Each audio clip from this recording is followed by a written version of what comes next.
Yeah, we can see objects beyond them. They're blinked out. Yeah. Yeah, they're blinked out, and it'll come back on in a second. Blinks There in. was a Japanese documentary which showed this thing blinking out, and then it showed frame by frame, it showed a green light emanation just before it blinked out. Well, this is from that documentary. That's where it came from, yeah. Billy shot 9 sections of movie film and gave them to Junichi Yaoi in Japan, and they put together a stuff called Beam Ship, the movie footage. Originally it was called, a film came out in Japan called Contact, and then the Contact bombed at the box office. Nobody showed up to watch it. And they previewed it in Kansas City about 1982 or something like that, and people booed the movie. They didn't believe it at all, so they took it off. And so then it came out on videotape like 7, 8 years later, and all this footage was on it, you know. Nobody was too interested in looking at it. See how the craft just kind of floats? Let me move on down because there's several on here. And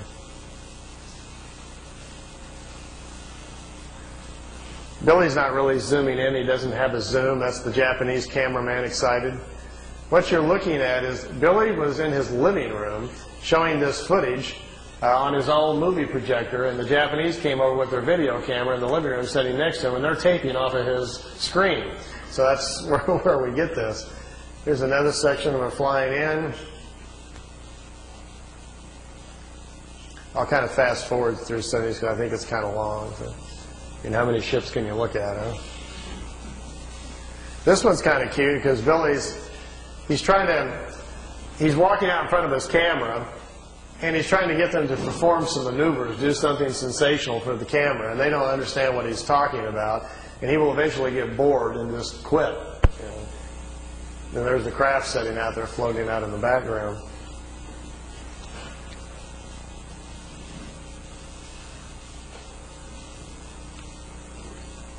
If the best ones are still to come, let me move on down the road here a little bit.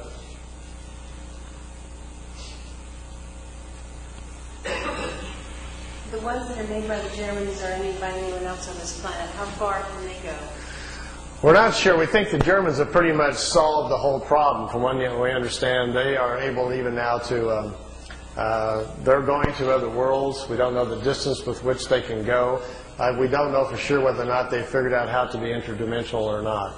The ones that we're building are very beginning stages things where the craft is still taking off with rockets. They get up in the air, they turn the drive on, and then the craft then operates from there. They're not taking off and landing with the drive units. We're a little behind in the technology here. Here's 3 of them out there floating around.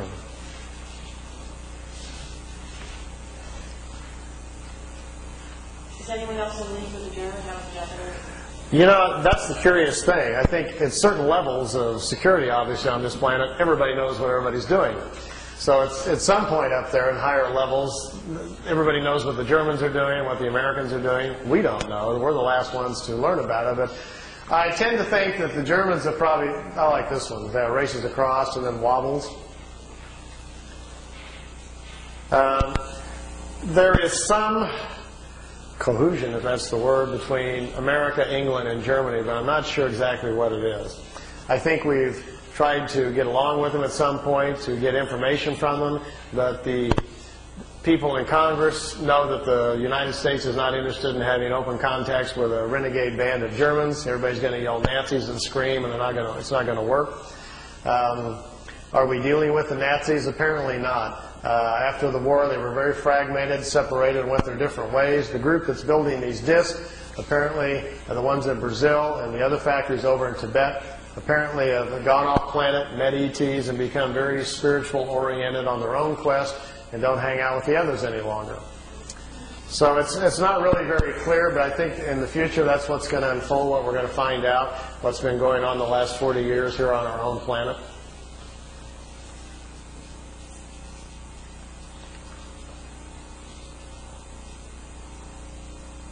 Notice when they go to the right or left, they have to tip it up, and then it kind of staggers to the right, staggers to the left, like an old Star Trek episode or something.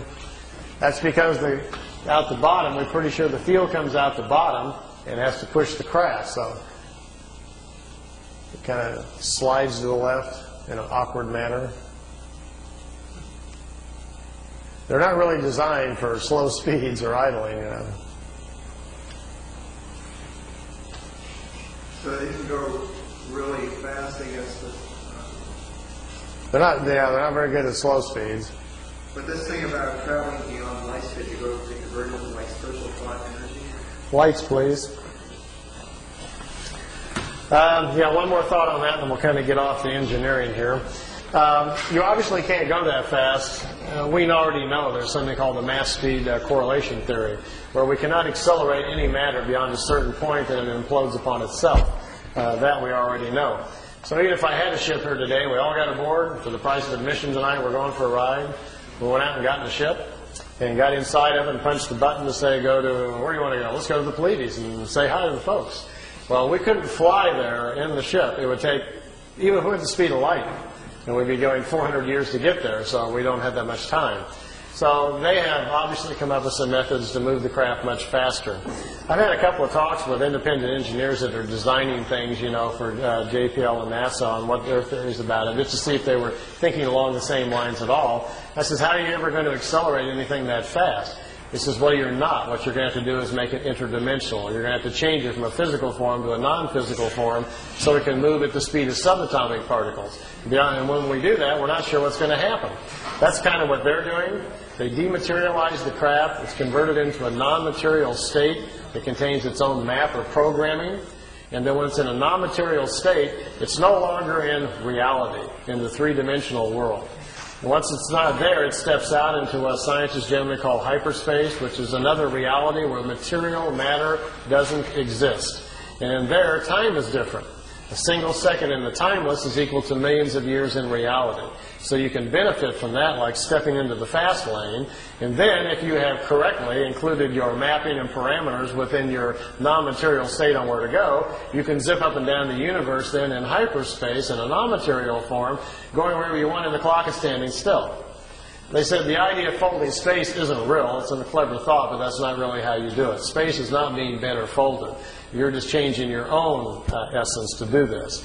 So then you go to where you want to go, and the real trick is to be able to put yourself back together and stay within the same time frame. Because here's the clue. Once the craft is in a non-material state in this hyperspace, if the particles that you are now existing in slow down, you come back in time. You'll re-enter in the past. If you accelerate the particles relative to the speed at which they started with, you move forward in time.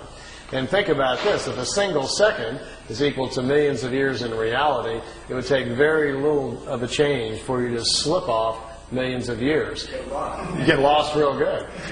They said that the universe is literally full of beginning time travelers learning these concepts. That these secrets are very closely guarded because to understand them also begins to unlock the matrix of the universe and gives you access to knowledges which is very, very dangerous. So they don't teach anybody this stuff. They say they guard it very closely. It's too dangerous. They being ETs. Yeah. It's not healthy to learn, and they say until people earn their own responsibility with it. Okay, I got a little drawing board here. That's great.